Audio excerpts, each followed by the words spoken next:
One of the biggest things we did in the bill was to create a regulatory structure for financial derivatives. That was a major cause of the problem.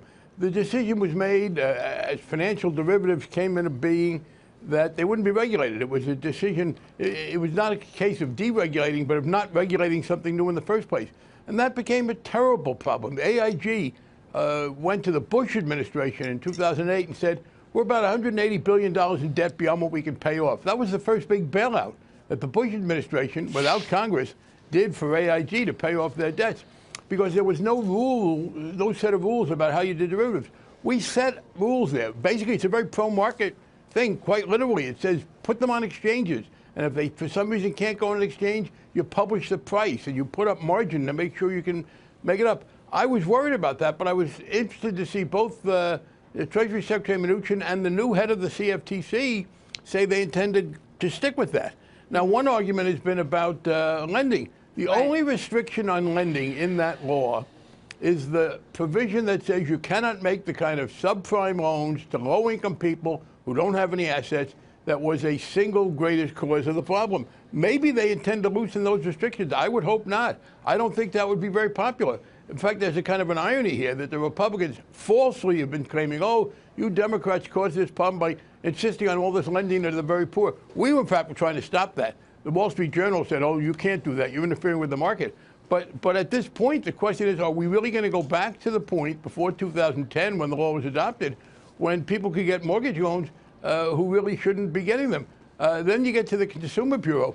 That's one of the most popular things the federal government has done. Now, they can, through reconciliation, as I heard Jeb Hensling say, change the financing mechanism that subject to appropriation. But in terms of reducing the power of the CFPB, that would take legislation, and they're not going to get that through the Senate. We have seen through the massive amounts of regulations that banks have to comply with a decline in the number of small community banks that are out there, something like 15% fewer of those banks since 2010. When we talk to some of those banks ourselves, when we talk to some of the people at those banks, they say it's because it's too much for them to try and keep up with the regulation. They get taken over in a lot of instances or just can't keep up with it if you're a bank of less than $1 billion in market capitalization.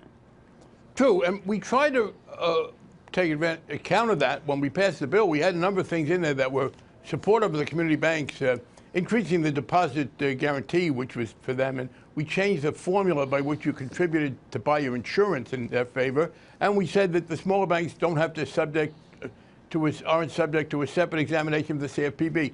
But it does turn out that many of them are spending more time and money than I thought they would have to on complying with some things that really don't apply to them, but they're worried about it. So I supported in 2013 Dan Tarullo, who was the chief regulator, just retired at the Fed, that banks under $10 billion should, for example, be exempted from the Volcker Rule. Interestingly, Mr. Hensling, who had the power to put some of this through, wouldn't do that because he does not want to do things that would be helpful to the smaller banks.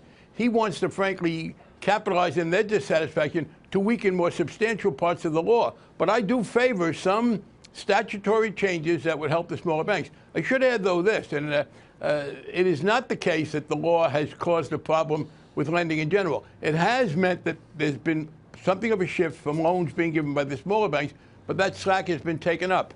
Last point, I've worked with the bank. The big banks have benefited from that. Yes, but they're making two separate points here. You can't always make just one statement. And not that you made it. The president said, oh, there's not enough lending.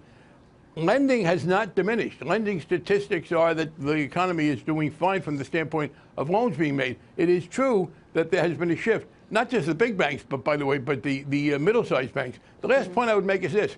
If you ask them, much of what they are complaining about in terms of regulation, and it has been a problem for them, has nothing to do with the financial reform law that I worked on. A lot of it has to do with money laundering. The anti-money laundering that's aiming at drug smuggling and terrorists, know your customer, all those things. You have to report if people are taking out more than $10,000 at any one time. Those have nothing to do with our bill. They come from the Patriot Act and the Anti-Money Laundering Act, and they ought to be looked at as well. Interestingly, the right in America politically tended to push those harder. So they are glad to have some of the complaints about the money laundering and anti-corruption things kind of be blamed on us. Hey there, thanks for checking out CNBC on YouTube. Be sure to subscribe to stay up to date on all of the day's biggest stories. You can also click on any of the videos around me to watch the latest from CNBC. Thanks for watching.